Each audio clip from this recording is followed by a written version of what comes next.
Hello, I'm Paul Gibson, and I'm the co-founder of Retake Our Democracy. Hi, everybody. I'm Roxanne Barber, and I am the other co-founder of Retake Our Democracy. So welcome to our panel discussion tonight. It's focused on the influence of gas and oil in the roundhouse. And as you will hear, calling it influence is an understatement, to say the least, as gas and oil actually have a stranglehold on the legislature.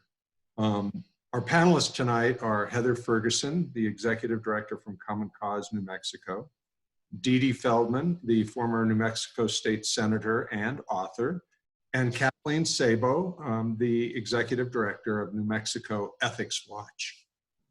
They did a study together, the New Mexico oil and gas industry and its allies, Oceans of Oil, Oceans of Influence.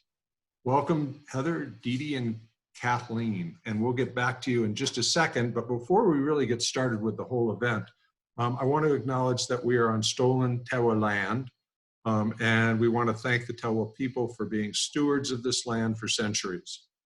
I also hope that you are all doing well. All of our attendees and participants are doing well in this shutdown. We're having the reins loosen just a little bit so that we can get out a bit.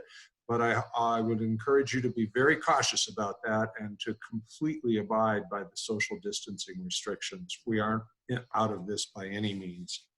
I did want to mention just quickly before we got started the next panel, because we usually do 2 a month and skip a week in between, but we have one next Tuesday with the folks from New Mexico Voices for Children. We're going to have Amber Wallen, she's the deputy director, Bill Jordan, the government relations officer, and Paige Knight, the research and policy analyst. And joining them will be Representative Javier Martinez, who's the chair of the House Tax and Revenue Committee in the House. And we're going to be talking about the state of our budget and the plans going forward for a special session.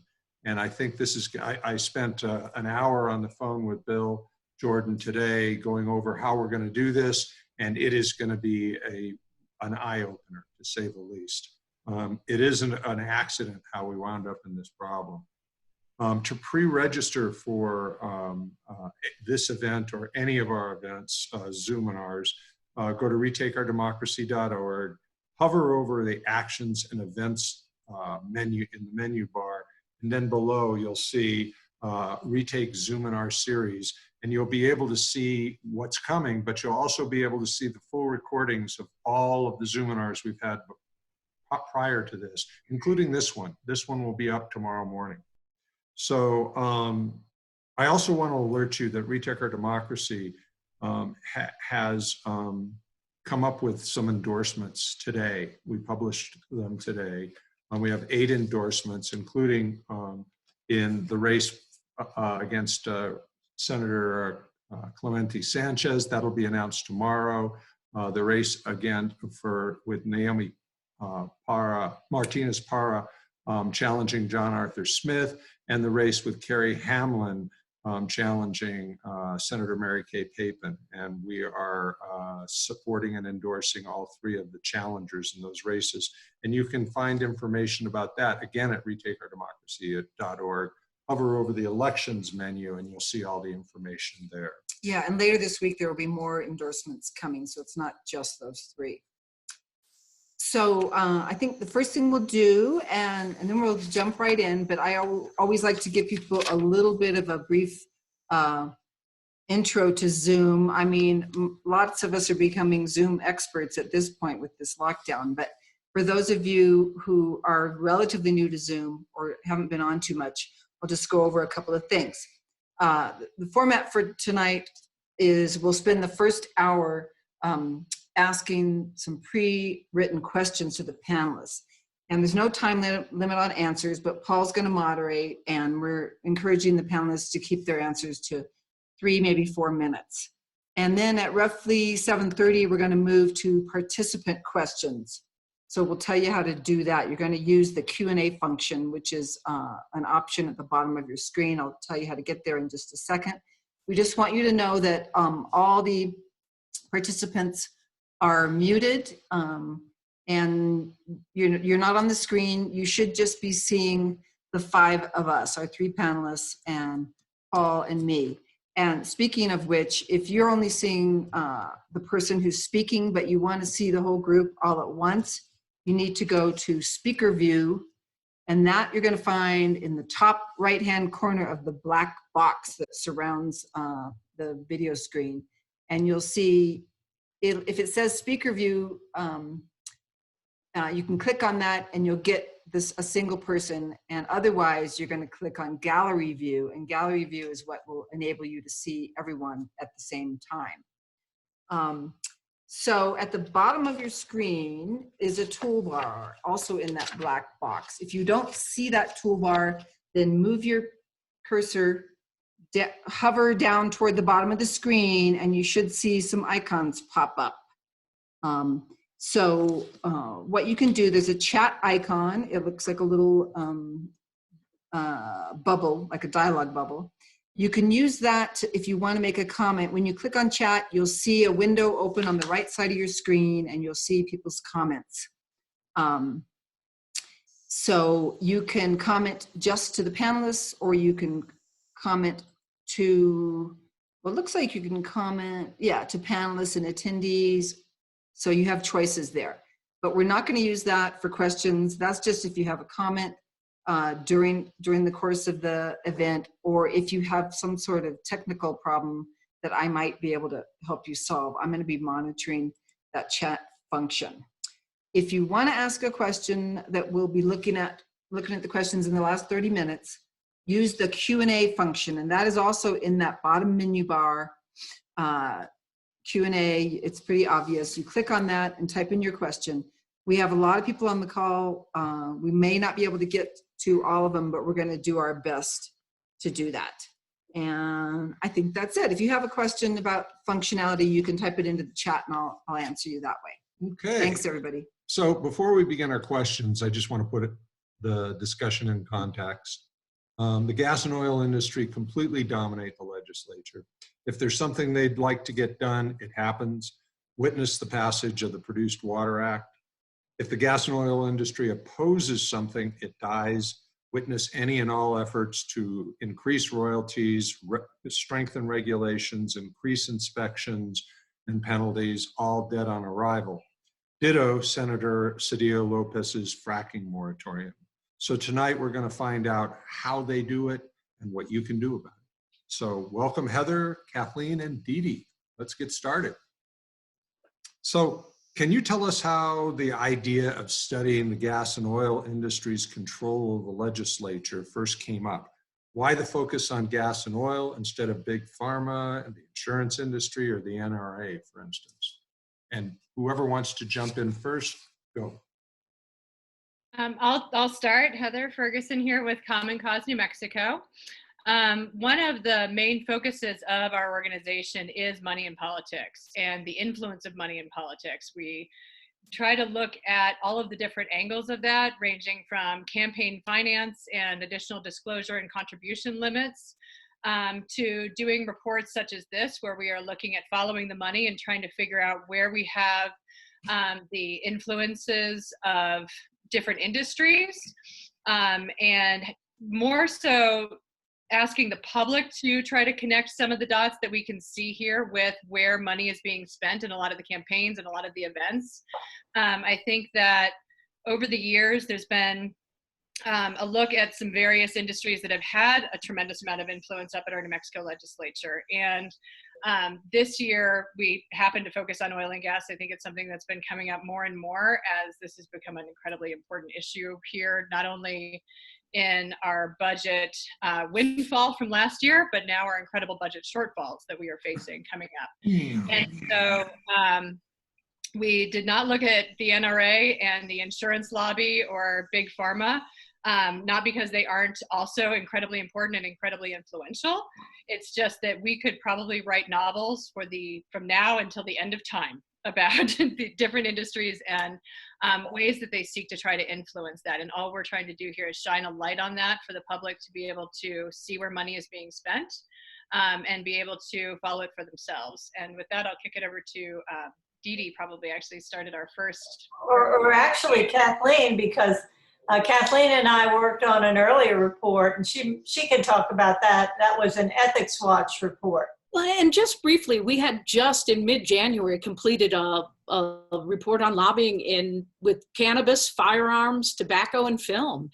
And we already had our team assembled. Dee Dee was part of that, Tony Ortiz, Lauren Hutchinson, and we just jumped on with Common Cause. We had the sort of our methodology worked out, and we just, we dug in. It was way more complex than we ever expected, but we felt we had the tools, and it was a great collaboration. Yes, and Common Cause throughout the decades here in New Mexico has done a number of connect the dots reports. They did one on healthcare. I think it was in 2008. That was really good. And I did one along with two interns in 2013, which did look at oil and gas. It looked at banking, and it also looked at trial lawyers. So, we've been on sort of both sides of the issues, not just looking at oil and gas or big pharma, but also looking at gun control advocates and trial lawyers too. So it's, as Heather says, it's really for others to connect those dots. We try to make it pretty explicit, but don't finally make the final call to action that your group does. Okay. Roxanne. Okay, so let's talk about the report. Can you tell us, I'm guessing probably most people on the call have not read it yet. They're probably sure to after they hear from the three of you. What does it cover? What are readers going to find in the report? And whoever wants to start first. Heather, I know you've got to leave in about 15 minutes or so if you want to start first. Well, I think actually I'd like to turn this over to the main authors of the report. That is Dee Dee Feldman and Kathleen. They were in the weeds and doing all of the data collection on this. So I think they would be best to answer. Okay. Go ahead, Dee Dee, jump in. Well, this was a big undertaking, and what our kind of research question in doing this was, how much did the oil and gas industry, and we had to define that in a comprehensive way, and we did include a lot of industries that you might not immediately associate with oil and gas. But our question was, how much did this industry spend in terms of campaign contributions to individuals, to PACs, in lobbying expenses, and basically, who are these people? And we found that we looked at the oil and gas corporations and businesses, but we also looked at the individuals who are associated with oil and gas who make big contributions, as much as $50,000. And the associations like the New Mexico Oil and Gas Association or the Independent Petroleum Group. So we tried to break it down into lobbying activities, campaign contributions, the activities of associations and corporations and their PACs. And then we looked at what we could identify as some of the structural problems that their oversized influence presented and or revealed, actually, some of these structural problems with our system. And those are, some of the Common Cause and Ethics Watch perennial problems of conflict of interest, lack of transparency, and the influence of lobbyists and special interests being so great, and the individual constituent or voters' power being so little. So the aim is accountability and transparency to see whether and how this industry has the kind of clout that it does. Well, Kathleen, maybe you can amplify a little bit. Dee Dee mentioned structural issues. Could you articulate a bit more about what the structural issues are that they take advantage of? Or? Well,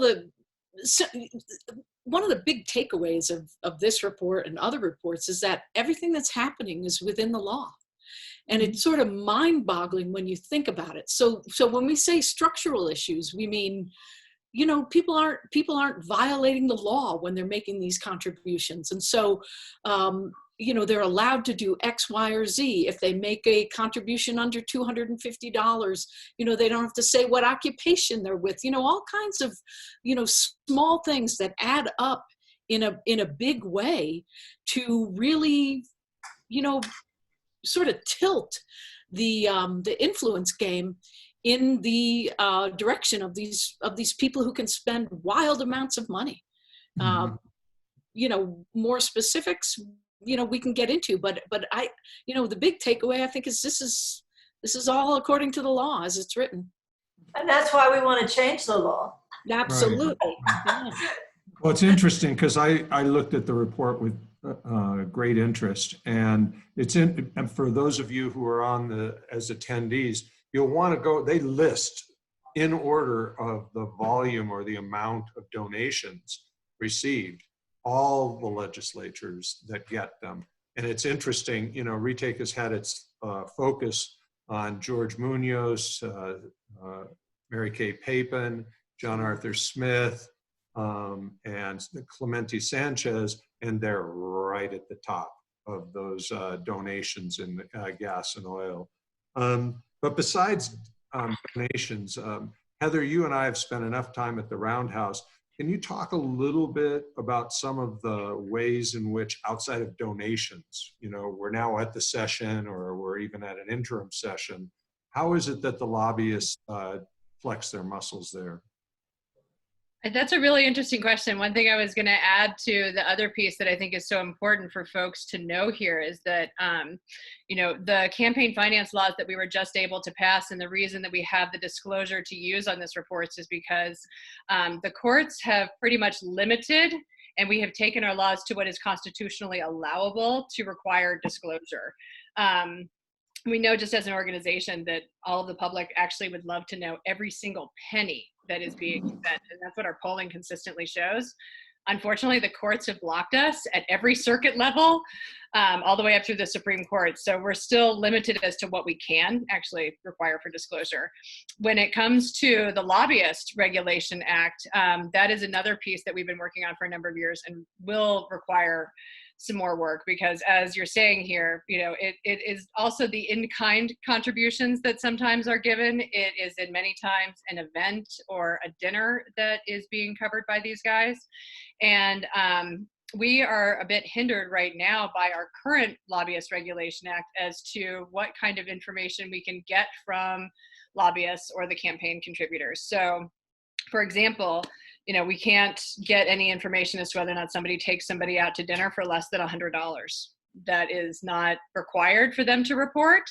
And, many times, maybe a dinner at the Bullring or a dinner at the Chama could run upwards of that for two individuals to have dinner. But for the most part, when you're at a regular restaurant here in Albuquerque or in Santa Fe or in Roswell, your dinner isn't going to cost that much. And so you're never going to know when those types of events are happening and how much lobbyists are spending to influence and have a sit down with that individual and try to get their ear for a couple hours. Your report went into detail, though, also about the sheer volume of lobbyists. You know, I was stuck. I mean, I knew there were a lot of them. There were always, all they had to do was have a hearing on gas and oil regulation, and the room was full of suits. Could you just amplify on that and just the degree to which they have, like, even more than any of the other lobbyist industries, gas and oil is just like mammoth. Well, actually, some of our findings did show that it is not, it appears to be incredibly mammoth when you try to look at it in proportion to the industry, the size of the state, and the influence that they are trying to wield. But in fact, actually, we did take a look at several other industries that are as part of, if it was some of the educational lobby or some of the other different, the environmental lobby. They have a tremendous number of lobbyists too. So we can't really look so much at the number of lobbyists that are present in the Roundhouse as much as I see to the point of the suits. I think that the number of lobbyists per legislator is disproportionate overall in terms of money and influence. But Dee Dee, did you want to add a bit more to that? I know that's something you and Kathleen had specifically looked at. Well, having said that, there are 90 lobbyists for oil and gas, and there are 112 New Mexico legislators. So many of them have more than one client. Many of them are among the super lobbyists, we call them, because they represent so many different industries and interests. Some with white hats, some with black hats. But these folks are sometimes related to legislators. They sometimes are former legislators. And this is something I think that the public needs to know when it comes to the influence of the oil and gas industry. And we did name names in the report, and that's really our function. Senator Constance Gould, for example, her husband Leland Gould is a lobbyist for 3 different oil companies. Representative James Townsend's daughter was a lobbyist for oil and gas, and he himself is a oil company employee. And in fact, he's one of many oil and gas people who are who are legislators now. Some of them have been former lobbyists for oil and gas in the past. So, you know, James Townsend, Larry Scott, Phelps Anderson, Greg Fulfer, James Strickler, they are, because of our system, they keep their day jobs as owners of oil and gas companies. And they are, in fact, often asked questions and regarded as experts in this field, and are placed on the committees that like the Energy and Natural Resources Committee in the House contains many of these folks from the East Side or from the Farmington area. So, you know, that's something that should be noted when you're thinking just about the lobbyist's influence. You know, one thing I wanted to say about the number of lobbyists, when you have 90 lobbyists, it virtually guarantees a perpetual presence at the Roundhouse during the session for the industry, as opposed to, say, like citizen lobbyists who are able to come up for a day, maybe can't even afford to stay. Hearing gets postponed, they can't come back up. This means they're there all the time to answer questions, and there's a very collegial relationship between lobbyists and legislators, and it's, you know, it tips the balance. I mean, it's just common sense to think you get a favor from someone, you're going to feel some goodwill toward them, whatever that might turn into. Heather, do you have something? I'm looking at the clock and seeing you're going to be ditching out on us pretty soon. No, I think it's very, very interesting. The revolving door issue is something that I think is really key, and also a couple of which is the not having any kind of a cooling off period between the time a legislator can be a legislator and become a lobbyist. I think that that's one of the things that this report really highlights, a need for a law that we have consistently lost, especially in the Senate Rules Committee year after year. And the other piece is really to highlight these potential conflicts of interest. I think that that was very eye-opening to see Phelps Anderson and some of these folks who have a very vested interest in the oil and gas industry also sitting there taking votes on that same industry. To be fair, I mean, I think everyone you mentioned so far as legislators are all Republicans, but isn't Mo Maestas, Representative Maestas, also married to a lobbyist? Yes, yes, that is true. Yeah. That is true. And I think that for many years, the Senate Pro Tem's daughter has been a lobbyist as well. They are, this goes on both sides here. Right, It's right. part of the legislative culture. And it's a culture, though, that can be changed with some simple reforms, but it is usually resisted. And of course, because New Mexico legislators are volunteers, essentially, paid only a per diem, they take some umbrage at the fact that they could never be a lobbyist, a well-paid lobbyist in the future, because they've made such a sacrifice in the present. And so these bills always go down to defeat.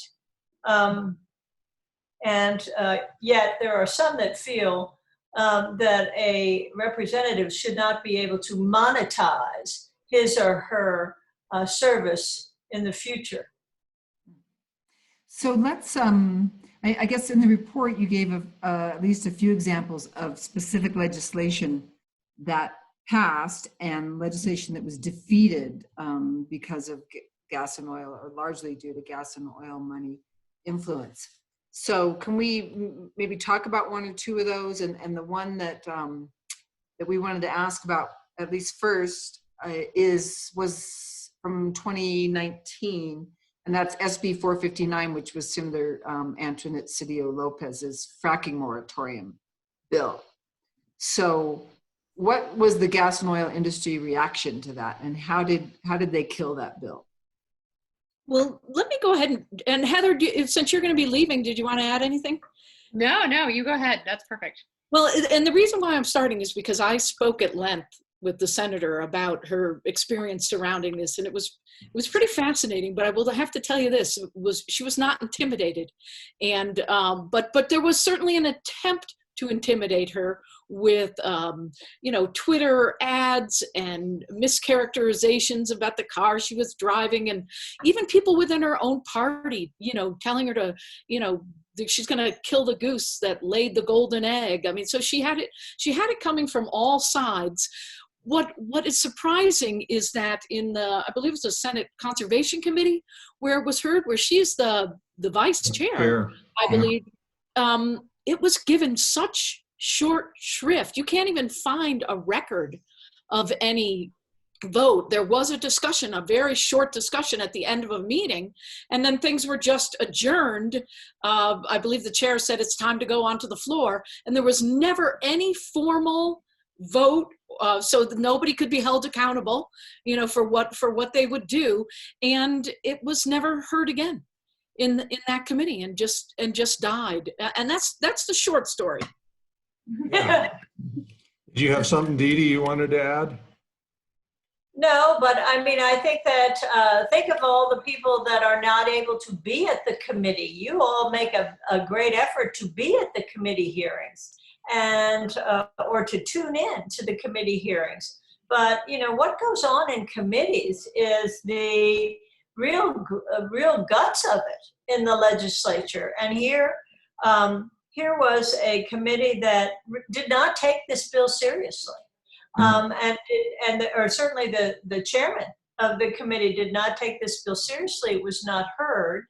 And I suspect, based on my own experience, that this was just a courtesy that was given to the new freshman senator from Albuquerque to have it heard at all.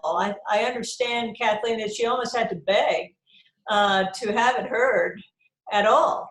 And so, one of the things about the process is there needs to be much more light shed on committees and committee votes, because sometimes if there is a vote taken for tabling a motion, that is not really public. And that's another thing that we found out in doing this report. Yeah, I was at that hearing. Bye-bye, Heather. Bye. Thank you. Sorry you had to leave. Thank you. Hi, Heather. Kids come first. Yeah. Thank you. I was at that conservation hearing, and if the Chair Cervantes was doing her a favor, he had a funny way of doing it, because it was borderline rude how she was almost mid-sentence when it was like, okay, time to go. And, we sat in enough hearings where if someone's close to done with something or what have you, and they're called to the floor, they play it out, and they didn't play that out at all. Yeah, when we heard that she was ridiculed and that people were just calling her naive, fresh. So it's a shame. Well, and as little attention as it got in the committee, it did get a ton of attention in the press, and it was all, scare tactics, where, she wants to shut off everything. And, the report that came out of the LFC was just damning, and, and there's contention about that, whether that was an accurate depiction or not. So, just that it didn't get a committee hearing doesn't mean it didn't get attention by the industry. It sure did. Right. Sure did. Well, yeah, the LFC report and all the reporting on it was kind of disingenuous, because it made it sound like she wanted to shut down all the fracking operations across the state, when it was really just putting a hold on doing anything more and studying it to see what the impact was. So, yeah, I just want to remind everybody who's on the webinar that we're going to ask questions to Kathleen and Dee Dee. Heather had to leave early with a family obligation. We're going to ask questions for the next 30 minutes, and then we're going to go to your questions that you've posted in the Q&A at around 7:30. So please, if you have questions, put them in the Q&A, and that's on the menu at the bottom of your screen. So I wanted to go to a different bill and get your read on that. It's unfathomable to me that New Mexico has not been able to raise royalties on gas and oil for probably my entire life, Decades. plus some. Our rates lag behind Texas, haven't been raised since they were initially set in, I believe, the 40s.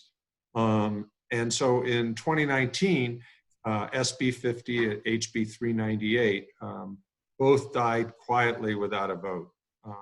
And those were bills to raise royalties. It was never heard in Senate Conservation, and it was tabled in House Commerce and Economic Development.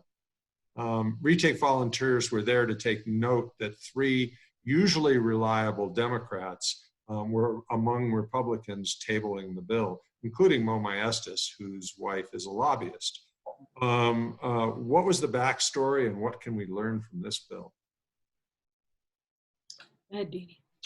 Okay, well, this is a bill that was sponsored by Representative Derek Lente. It was something that our land commissioner, who had promised during her campaign, and that is Stephanie Garcia Richard, promised that she would try to raise the rate. It was also called the Raise the Rate Bill. And it died in its first committee. As you indicate, it would have increased revenue for New Mexico between $50 and $84 million a year, just to bring these royalties up to a level of Texas, which is where most of these same oil companies operate, and are headquartered, quite a few of them. So there was a vote taken in that committee, and it was on a tabling motion. And we did track the votes on the tabling motion in our report. And we found that, as you said, all the Republicans on the committee voted to table. In addition to Mo Maestas, I think Patricio Villalobos. Patricio Villalobos, and then the representative from Santa Fe, who is Jim Trujillo. Yeah, Jim Trujillo. Okay, so what we did then, and what we do in all these follow the dots reports, is we go look, see what kind of contributions members of the committee had gotten from oil and gas. And we found that the average contribution for those who voted for the tabling motion was $23,000, which is a hefty sum. That doesn't it's not necessarily a quid pro quo. We don't really attribute that kind of cause and effect to these votes, because there can be all kinds of motivations, but there is a correlation, and it's a correlation that the public should be aware of and that legislators ought to be held accountable for, particularly at a time when, according to a Common Cause poll several years ago, I think two-thirds of the public believes that lobbyists have more influence than members of the public or constituents. And, just to add something, we haven't talked about sort of the large number that we found the industry contributed from 2017 to 2020, but it was $11.5 million. And, you start looking at, Dee, what did you say that amount was that they saved by not raising the rates, somewhere up to between $50 and $84 million. So if you think about that, in that 4-year period or 3.5-year period, I mean, $11.5 million, you might decide is money you'll spend to keep from, having to pay an extra $300 million in royalties. That's quick math, probably wrong, but I tried. It's an investment. It's an investment. Yeah. Yeah, it is. Yeah. And we've been just talking about one bill. There were so many bills that were crushed in 2019. Retake had, I think, 9 bills on our priority list that are gas and related to the gas and oil industry or renewables, and every single one of them was defeated easily. I don't think any of them even had floor votes. Well, there was one bill, and that's House Bill 546, the produced water bill, that may be worth some discussion, because many of the environmentalists felt that they did get something out of that bill, which was essentially an industry bill. Started out as an industry bill, but then as a result of kind of legislative sausage making, another bill that did not get any traction, and that was Senator Richard Martinez's bill to give the oil conservation division more authority to fine companies.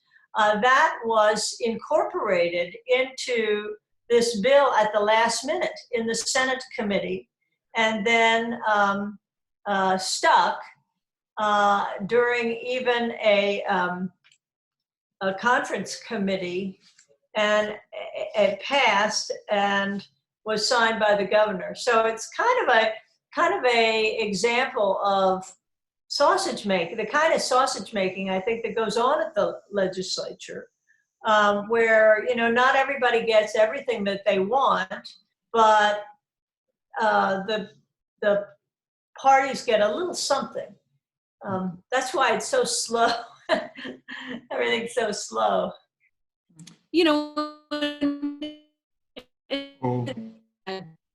The speaker was behind it and said at the conclusion of the session that it might be the most important environmental bill ever passed by the legislature. So there was very little stopping that.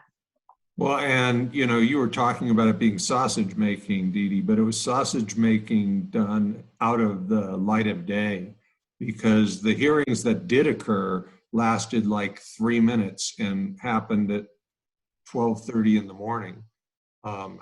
And and the only people in the room were from NMOGA, the New Mexico Oil and Gas Association. So it's another one of those examples of how the gas and oil industry is able to get what it wants when it wants it, and able to kill what it wants to kill when it wants to. And they use a variety of different methods to achieve those ends. If the Produced Water Act winds up with regulations and they're able to start selling water to farmers, just the mere act of eliminating the cost of dealing with the produced water will save them hundreds of millions of dollars. Yeah, I agree, but it was a compromise, and I think that the environmentalists had been frustrated for 8 years at the cuts in the oil conservation division, at the cuts in the environment department, at the inability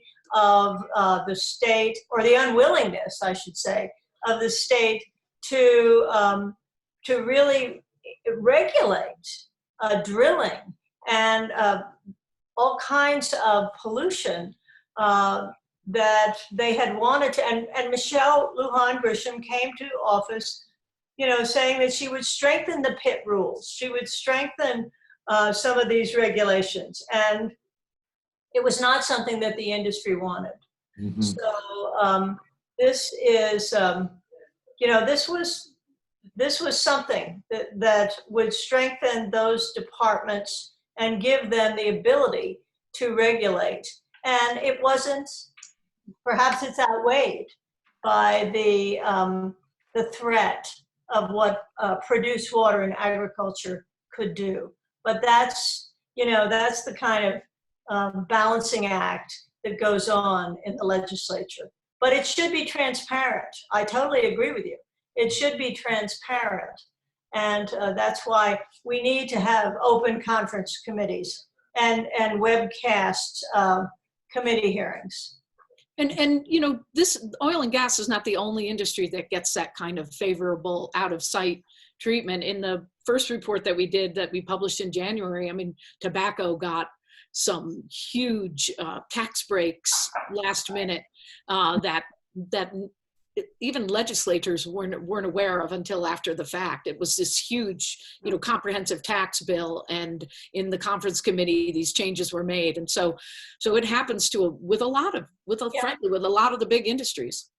Yeah, and the more complex omnibus bills, like the tax bills, or the budget is another example.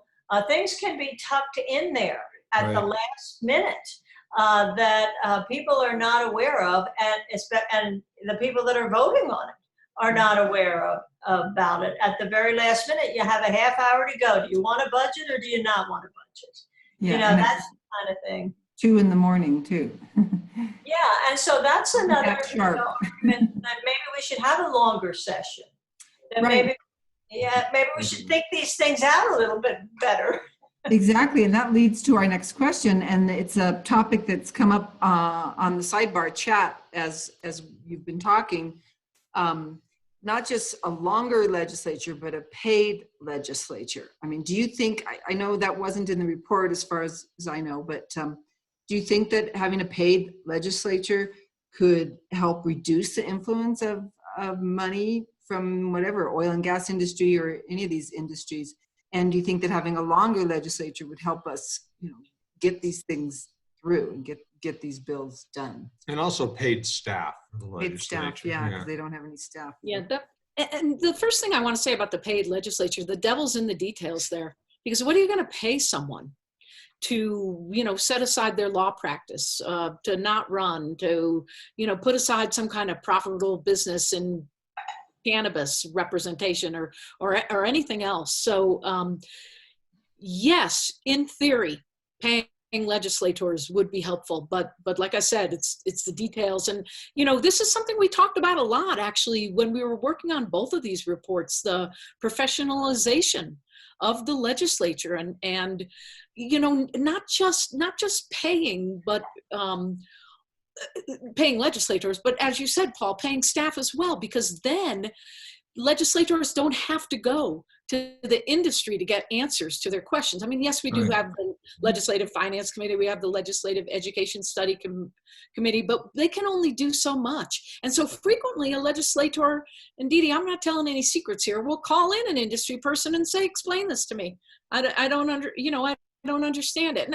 And you know, one thing that I want to make clear, the people that I know who do this work, I'm not going to disparage them. I'm in the sense of saying they're bad or dishonest people. They are doing a job. You can agree or disagree with it. So it's not like they're trying to lie when they go in to talk to a legislator necessarily. But again, it's this goodwill that's just being exchanged and helpfulness. And if we could cut that out, that would go a long way. I think, Dee Dee, and you may agree.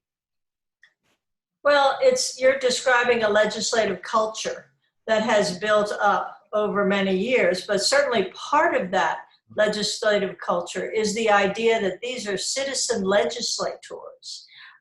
They are volunteers putting in their public service.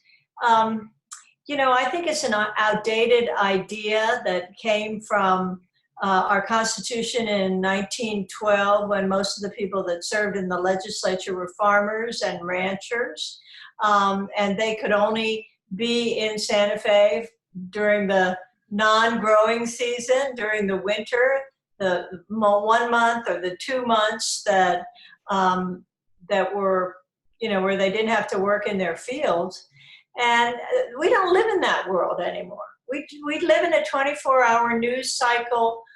We live in a world where conflict of interest is frowned upon as a form of corruption. And and yet it's built into our system, I think. So yes, I am in favor of paying legislatures, but it's not going to be a magic wand. It's definitely not going to be a magic wand. And I agree, the devil is in the details.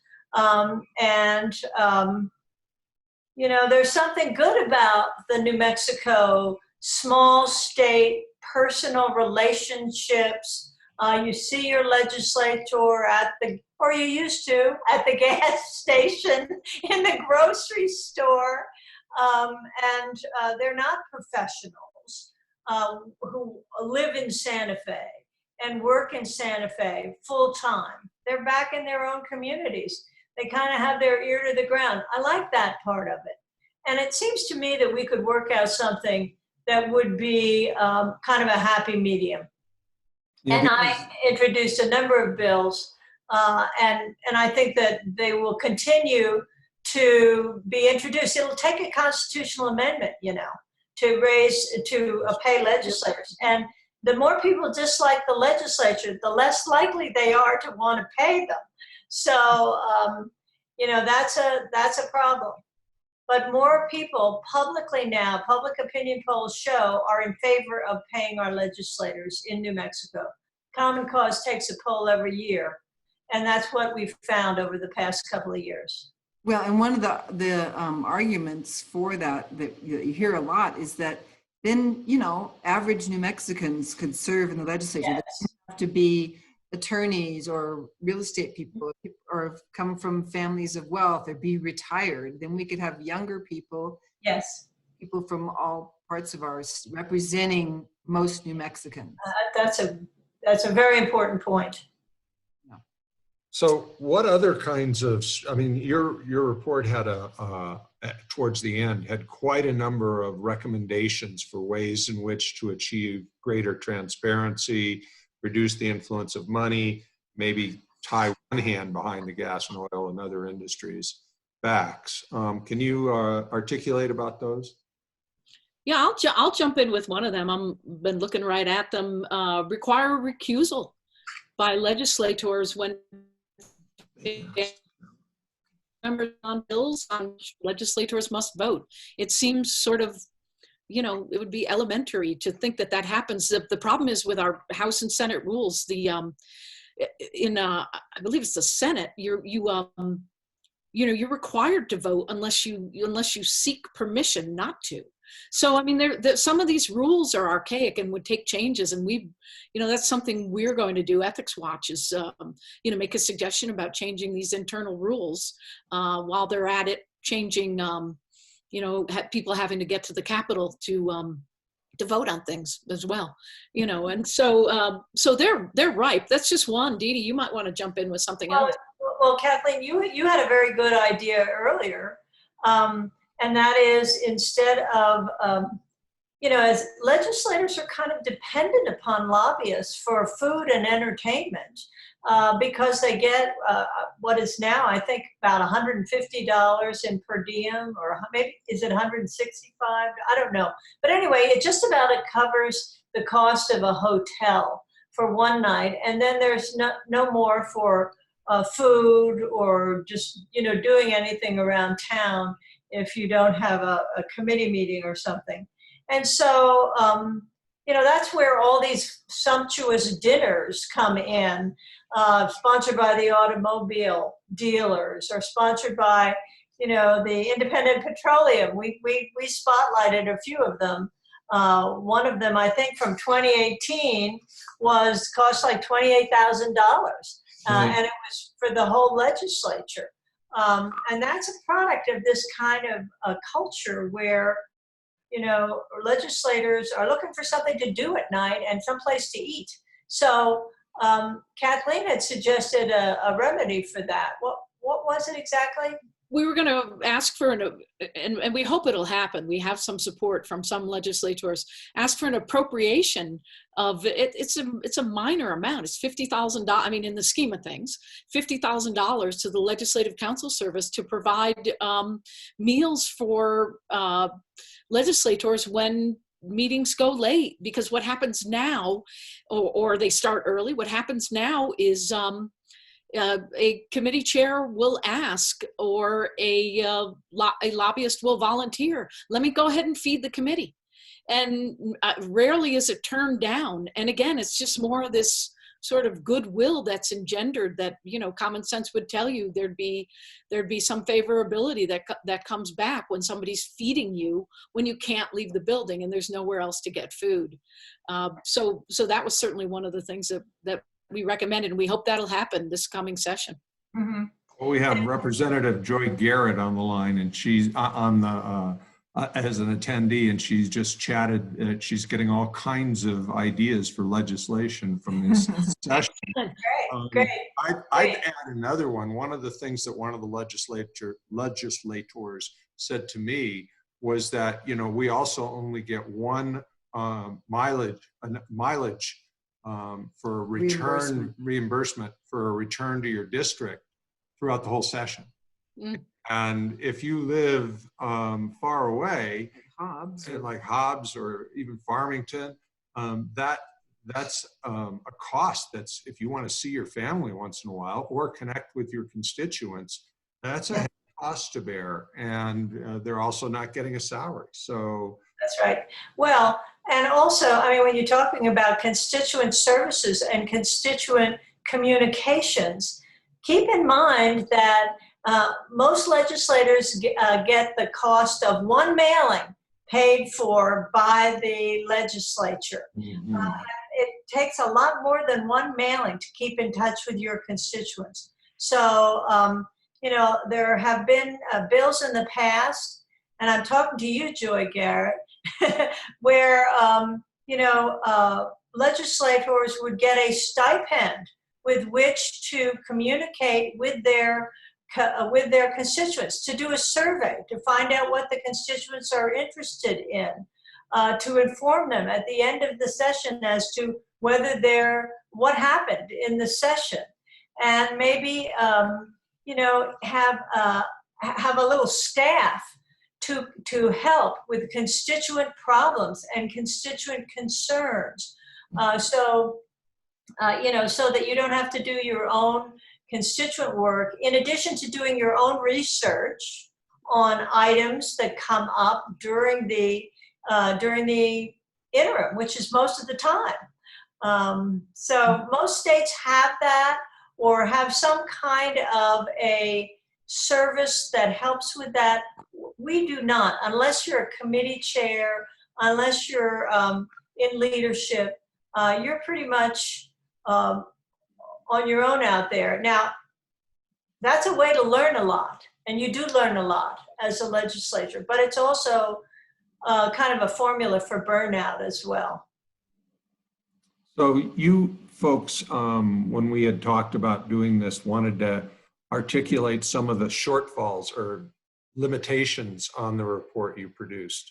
As somebody who's written a lot of reports, I know you get all done, you think it's perfect, and then you go, oh, how did I leave that out? What were some of the things you would have liked to have included or might in future reports? Well, you know, I guess we've had some feedback from legislators who were listed as taking contributions from the oil and gas industry. And excuse me, they had deliberately tried not to take any contributions from those industries. And yet it turned out that the source of our information, followthemoney.com, indicated that actually they had taken contributions from a person who was affiliated with that industry, or a convenience store like Boland's or Allsup's that sells gasoline. And so that was counted. So, excuse me, I've got a frog in my throat. Maybe Kathleen, you can pick up. Yeah, I'll go ahead and pick up. You know, using data, it is there are some inherent issues that arise with it. We found out after the fact that followthemoney.org didn't have an algorithm for keeping track of amended reports. So now we know that, and this was an issue that one of the legislators brought up. So I mean, you know, just really paying attention to what the data source is able to give us and not able to give us is something that we learned about. And I think legislators now have learned, you know, the level of inspection they have to do for donations that come their way. You know, if it's under $250, somebody doesn't have to list their occupation. And they might list a address as Santa Fe when they're really a partner in Oklahoma, you know, oil and gas distribution company. So you take in the money, and then Follow the Money says you've taken money from oil and gas. And I think, you know, there's just, it's so pervasive that people who even are trying not to get caught up in it was really the story there. So before we get to the participant Q&A, one last question. What can people do to try to fix this situation? What can average New Mexicans do? People like us, people on this call. Well, I would say, you know, some of our recommendations, if you can support us in some of the bills that we've had in the past, regarding lobbyist regulations. You know, I find it really amazing that lobbyists are not required, and we've tried to do it 3 or 4 times, are not required to disclose what bill they are talking to legislators about when they spend money on them, when they take them out to eat. When they essentially are lobbying them on a certain issue, they don't have to say what that issue is. And when you have a lobbyist who has 10 clients, it could be any number of things. So we're hoping that we can pass legislation that would require lobbyists to file information with the Secretary of State regarding which bills they are working on and whether they oppose or support those bills, so that, you know, their true intentions could be identified. Then again, also, you know, we documented a tremendous amount of money that was spent by lobbyists in the New Mexico legislature. I forget exactly what I'm just looking here for the total amount that was spent. 3.75 million was spent. That was not just for whining and dining. That was for lobbyists giving campaign contributions to legislators and to the governor and to federal candidates as well. So that doesn't even count how much they are paid, what their salary is to do this job. And we suspect that if their salary was disclosed, we would find a much, much higher total than just, and again, there are 90 lobbyists. So, you know, you can do the math and think about how much that money that is. But we'll never know right now because that's not required in New Mexico. We're at 7:31, and so we have a half hour for attendee questions, and the first one is from? First I wanted to mention to Dee Dee and Kathleen, if you click on, and maybe you've already done this, the Q&A icon at the bottom, the Q&A window will pop up. Mm-hmm. You can move it over to the side because it often pops up in the middle, and be scanning the questions yourself. And if you see something that you really want to answer, then let us know. But the first one we'll look at is from Rebecca Puckster. She happens to be running for the New Mexico Senate. She can maybe type in the chat which district it is because I can't remember. But Rebecca is asking to Senator Feldman, what pitfalls do individual legislators encounter when they're trying to resist or reject undue lobbyist influence? And Retake Our Democracy is kind of hoping that Rebecca encounters this problem in January. Meaning that she gets elected, yes. Well, I'm not sure what undue lobbyist influence is. I actually believe there is a legitimate role for lobbyists in terms of providing information and the perspective of the industry or the person that is going to be regulated. It's necessary to hear their viewpoint. Where I get worried is when lobbyists are making campaign contributions. That's what I would call sort of undue influence, perhaps. In fact, lobbyists are often bundlers of contributions from other lobbyists. And then at a party or a reception that one lobbyist will hold, other lobbyists are invited, and then the candidate gets a nice check for $20,000 combined from all the different lobbyists. I'd like to see lobbying detached from campaigning and contributing. That way you would have lobbyists acting as experts rather than as that kind of partisan or that kind of special interest pressure. And if I may add one thing, sure. One thing we ran into, a lot of time lobbyists will make contributions on their own behalf. And there's absolutely no way to tell whether they're making it, on behalf of an industry or where that money came from to them. And, so we totally had to discount all contributions from lobbyists that weren't made on behalf of the oil and gas industry, for instance, when we did this. But if we included that, the total could be much higher as well. Hey, we're both, Roxanne and I are here doing this together, and we've got competing battling control cursors. of the cursors, and we almost made everybody go away.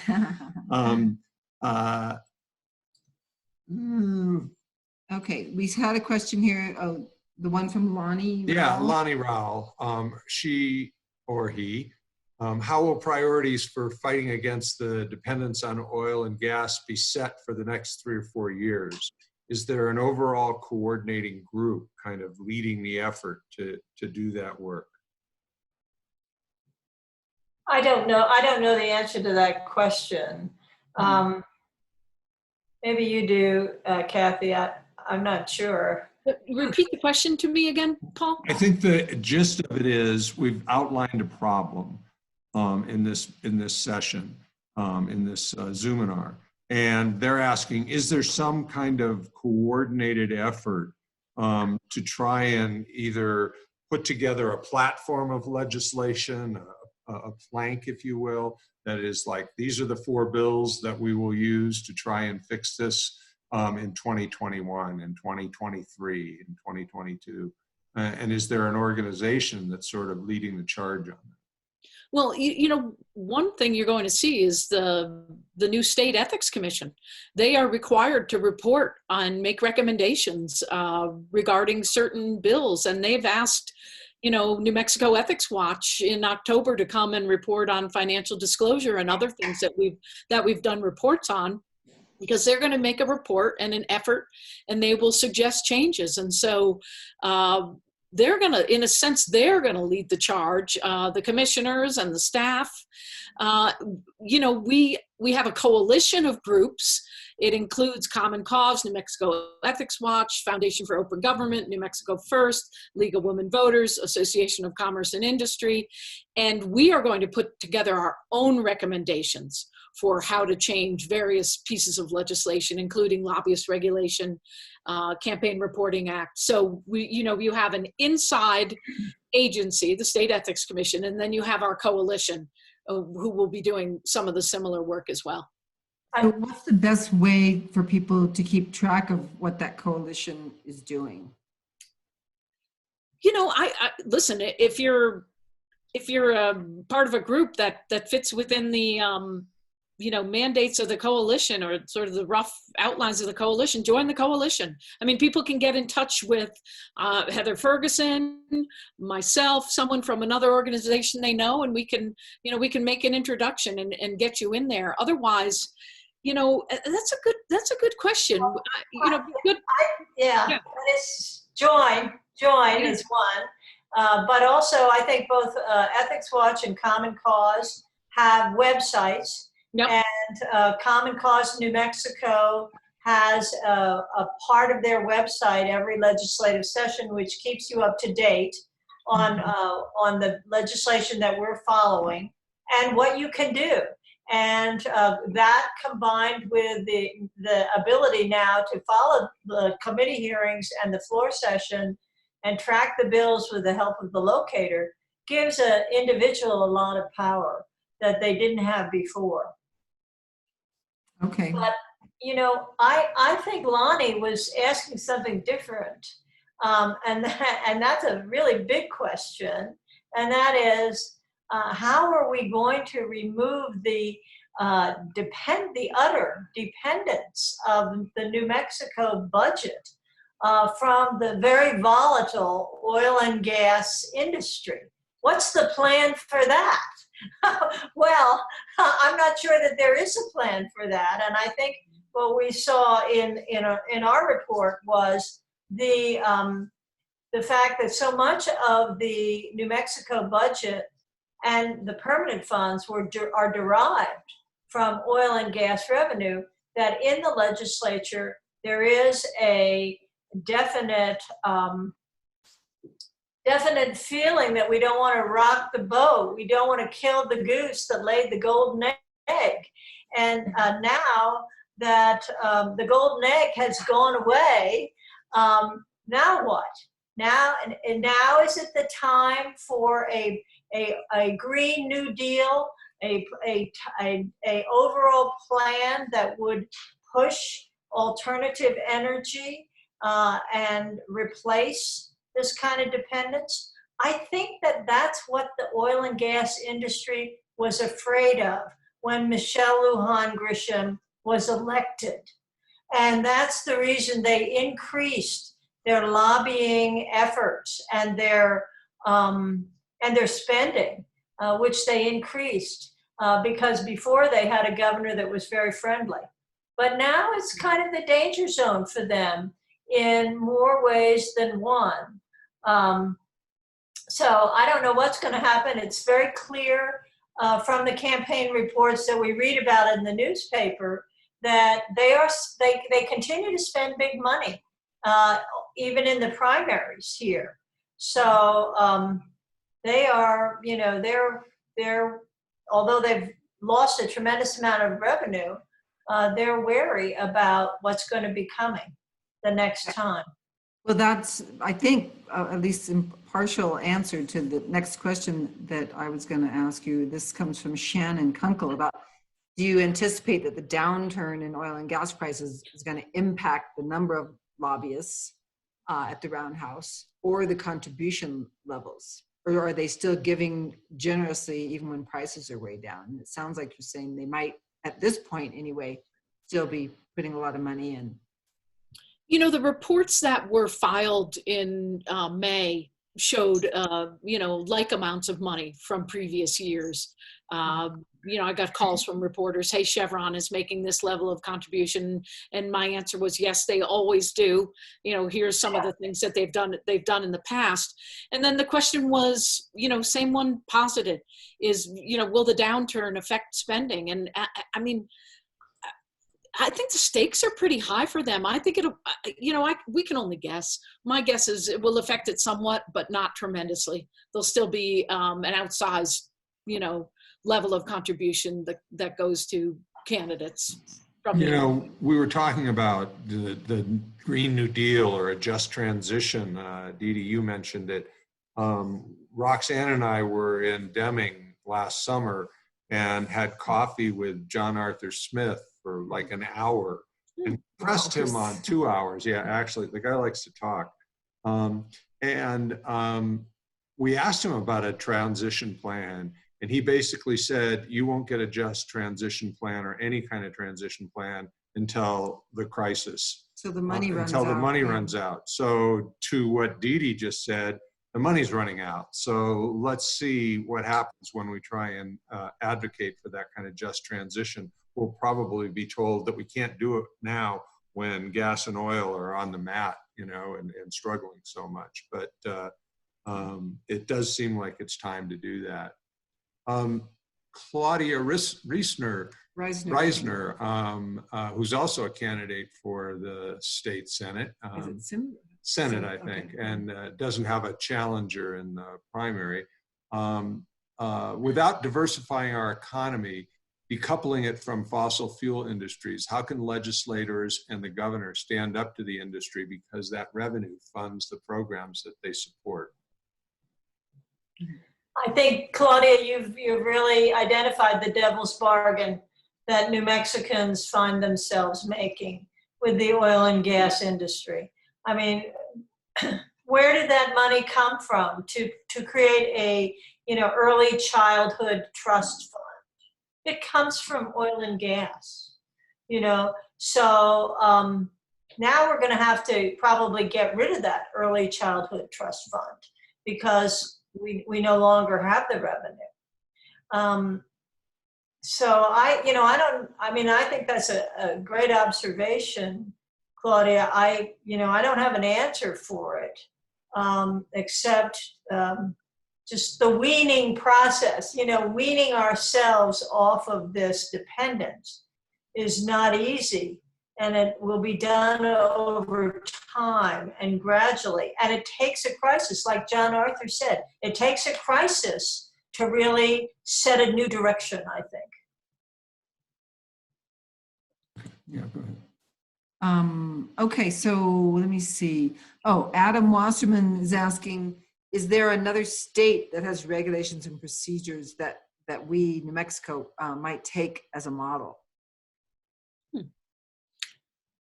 I bet we looked at it, but we didn't report on that in our report. If that's of interest to people, I think that's a good direction to go. We've got a great resource in the National Conference of State Legislatures. They study all things like that. It's, in fact, and I apologize, I didn't get the commenter's name, but that's somewhere that people can go on their own and just type in a search query and find out that information, what's happening across the states.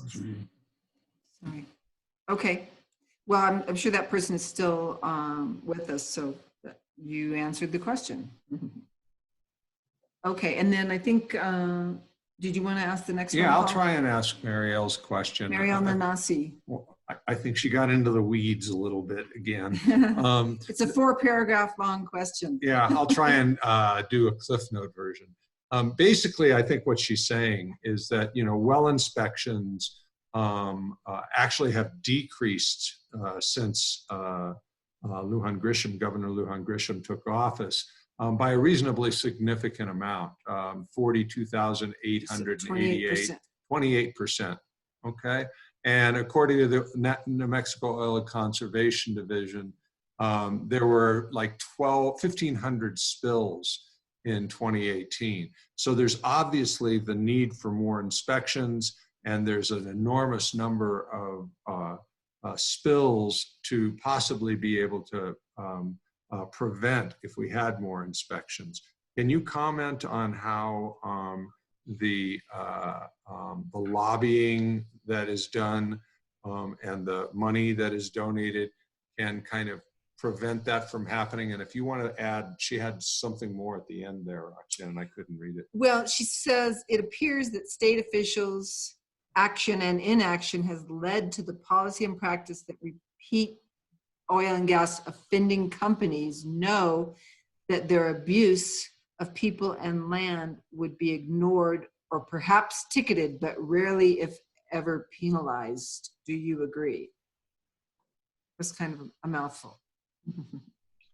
Well, and Dee Dee, wasn't that part of the bargain in the produced water bill, that there would be more attention paid to some of the things that, the spills and more fines? Wasn't it giving some teeth back to the division?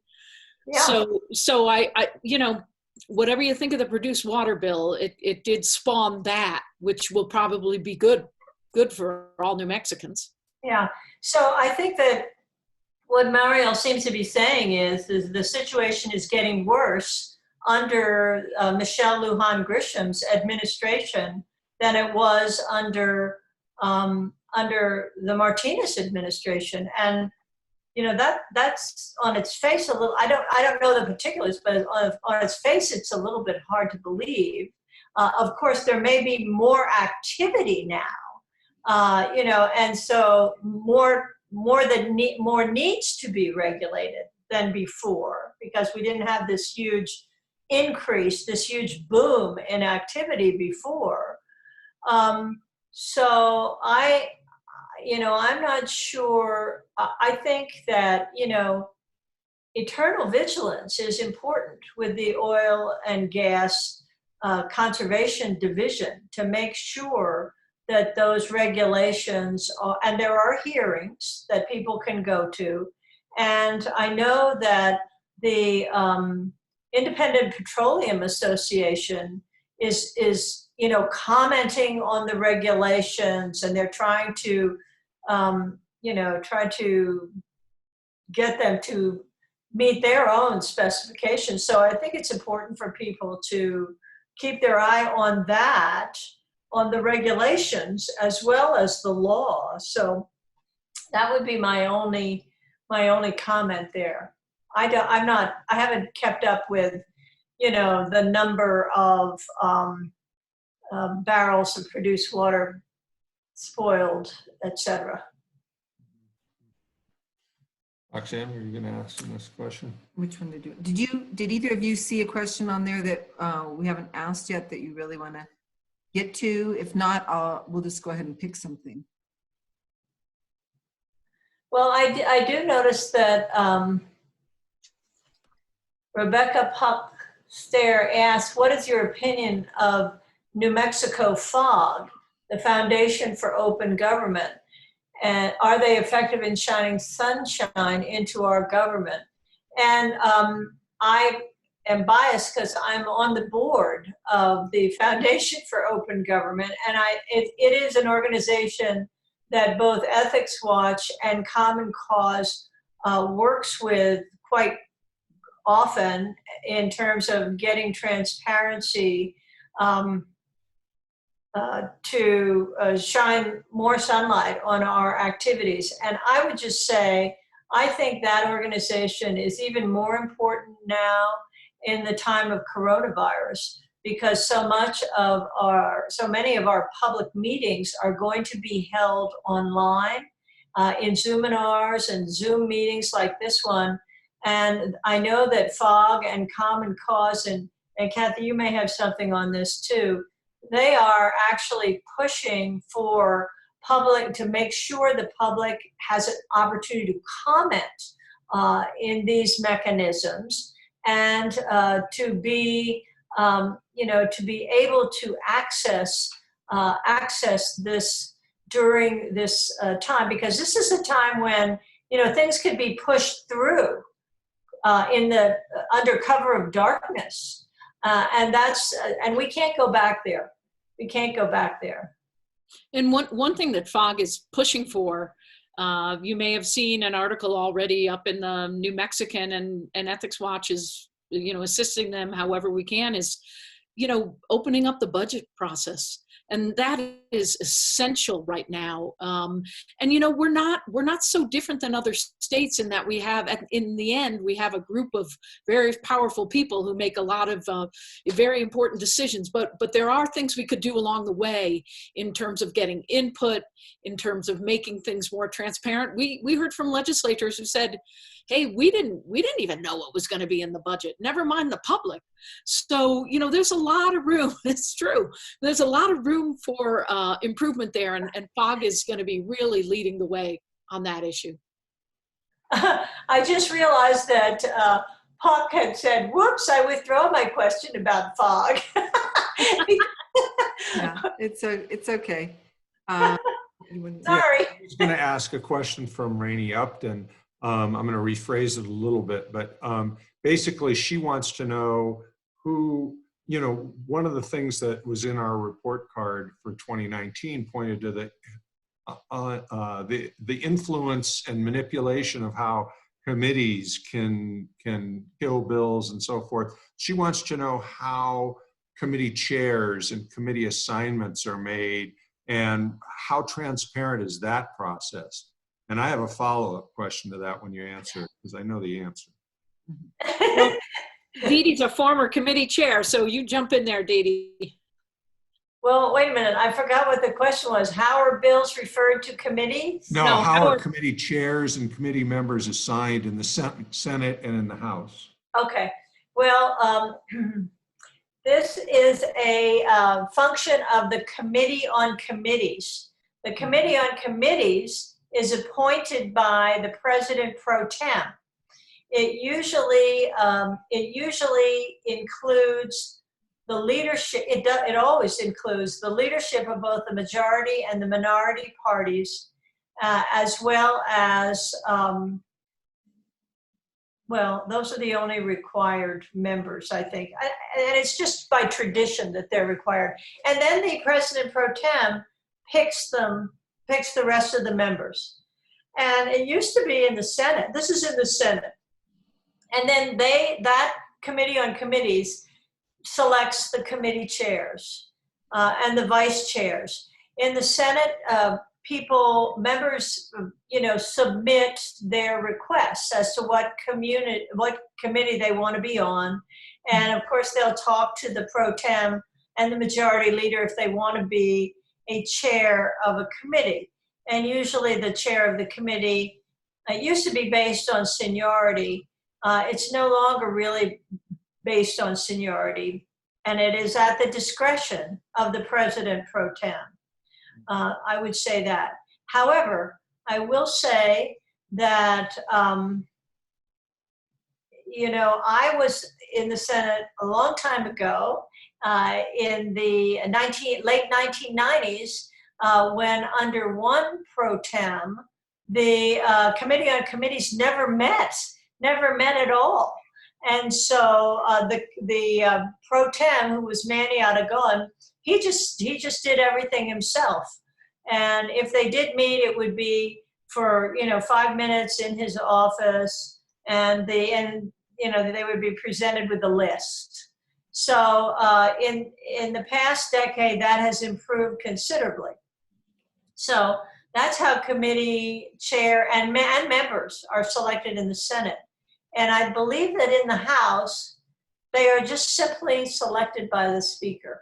Yeah, I think so. Yeah. Yeah, just simply selected by How the come Speaker. the committee, when the pro tem is picked, it's no surprise that in the Senate, it's the GOP really picks the pro tem in conjunction with like a handful of Democrats. And that's why we wind up with fairly conservative senators in the pro tem position. How is it not possible to make those votes more transparent? Like when Papin first got pro tem, there was a caucus choice, and I think it was Pete Campos. And then he saw that he didn't have the votes necessary, and so then he threw his support, and there was no vote. And then last year there was no vote at all. It was just Mary Kay Papin again. And so, yeah, shouldn't there be a requirement that the caucus votes for as a unit for the Democratic choice rather than trying to work out some kind of a deal with Republicans? I don't understand. well, that would make sense, wouldn't it? After all, if the Democrats are in the majority, shouldn't they have the chance to select their own leader? They do have the chance to select their majority leader, but the president pro tem is selected by the Senate as a whole. And this coalition between conservative Democrats and Republicans is nothing new. It's existed for a long, long time. Right. And so it's, yeah, I mean, yes, Pete Campos would like to smooth it over. He's quite a gentleman, and that's what he was trying to protect.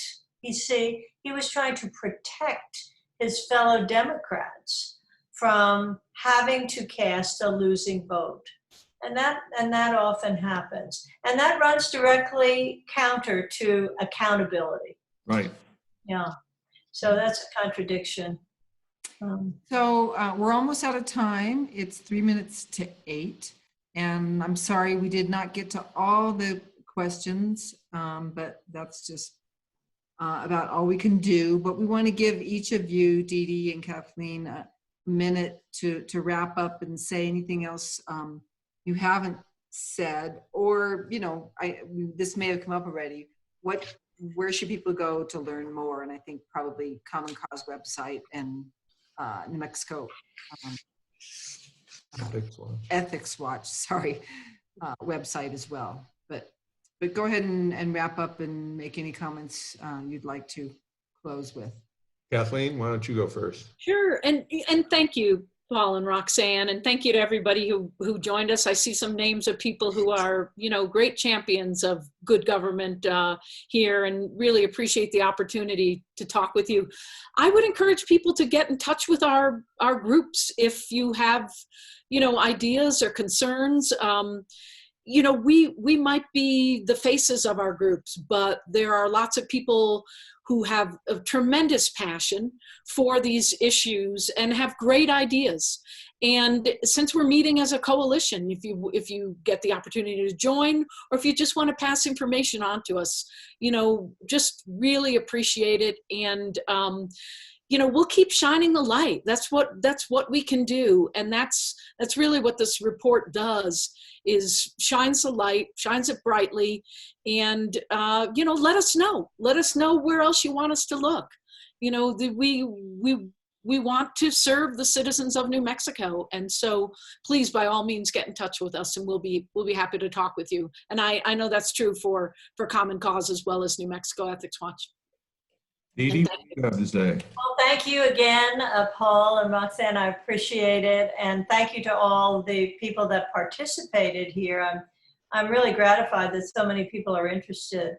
And we have provided this report on both the websites of New Mexico Ethics Watch and Common Cause New Mexico. You can go there. You can get the report. But you can also get the data behind the report, so that if you're interested in who's giving money to your legislator, to your senator, is oil and gas giving money to your senator, you can find that out. You can find out who are the top oil and gas contributors and who they're giving it, and conversely, who they're giving it to. And so there's a wealth of information there, and it is there if you dig a little. You do have to dig a little, but not half so much as when I was a reporter back in the 1980s, in the old days, when I went with my steno pad in hand up to the Secretary of State's office and copied down the handwritten campaign finance reports, and the handwriting was illegible. We have come far. We have put these things on the web. We have opened our committee hearings so you can at least see what people are doing. And that's at least a little step for democracy. But we have to keep pushing so that we have a lot more. Thank you again. You're taking your cell phone with you and taking screenshots of all that. In the 1980s. The 1980s. Dumb phones didn't do that. Well, I want to thank both of you for being with us. And Roxanne's typing in what's coming up next week on next Tuesday. So I won't take the time to do that, but I just want to wish everybody a healthy, safe day, evening, future.